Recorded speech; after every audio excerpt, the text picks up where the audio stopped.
తప్పు చేసిన వాడు ఎప్పుడూ భయపడతాడు. ఇప్పుడు కేసీఆర్ లో భయం మొదలైందన్నారు మంత్రి జూపల్లి కృష్ణారావు. పార్లమెంట్ ఎన్నికల్లో పరువు నిలుపుకోవడానికి కేసీఆర్ తాపత్రయపడుతున్నారని ఆయన అన్నారు. కేంద్ర ప్రభుత్వానికి బీఆర్ఎస్ ప్రభుత్వం తలొగ్గి రాష్ట్ర నీటి వాటాను వదిలిపెట్టిందని విమర్శించారు. దొంగే దొంగ అన్నట్లుందని బీఆర్ఎస్ పరిస్థితి అని జూపల్లి కృష్ణారావు ఎద్దేవా చేశారు. ప్రాజెక్టులను కేంద్రానికి అప్పగించే ప్రసక్తి లేదని ఆయన స్పష్టం చేశారు.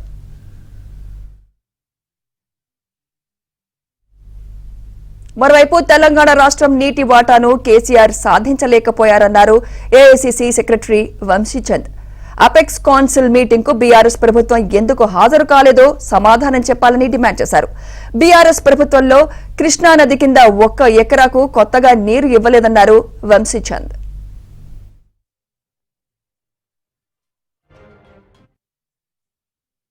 వచ్చే పార్లమెంట్ ఎన్నికల్లో పరువు నిలుపుకునే ప్రయత్నం చేస్తారు. కనీసం 4-5 సీట్లను సాధించుకోవాలన్న పద్ధతిలో.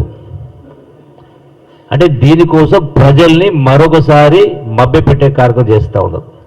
చేసినంత చేయాల్సి చేయకుండా నిద్రపోయి ప్రజాదానాన్ని లూటి చేసి నీళ్లు వాళ్ళు దూరుకుపోతూ ఉంటే నిద్రపోయి ఉన్న హక్కుని వాడుకోకుండా ఉన్న నీటిని వాడుకోకుండా ఎలక్షన్ వచ్చినాయి కాబట్టి మళ్ళీ ఎట్టగా చేసి మళ్ళీ 4 ఓట్లు సంపాదించుకోవాలి, 4 సీట్లు సంపాదించుకోవాలని ఒక దుష్టబుద్ధితోటి మాజీ ముఖ్యమంత్రి గారు నాటకాలు ఆడలు దిట్ట. ఎన్నికలప్పుడు రాగానే ఏదో ఒకటి ముసలితోటి కావడం, ఏదో నాటకాలు తెలియపడం, మళ్ళీ ఎన్నికల తర్వాత తుంగలు దొక్కడం. ఆయన పరిపాటి అది జరుగుతూ ఉంది.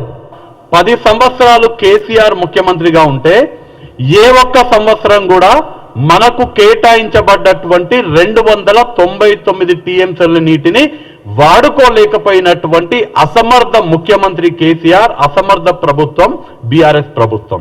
30 టీఎంసీలు వాడుకునే సామర్థ్యం ఉన్నటువంటి శ్రీశైలం లెఫ్ట్ బ్యాంక్ కెనాల్ ని అటకెక్కించిండు కేసీఆర్. నిధులు కేటాయించలేదు, పనులు చేయలేదు.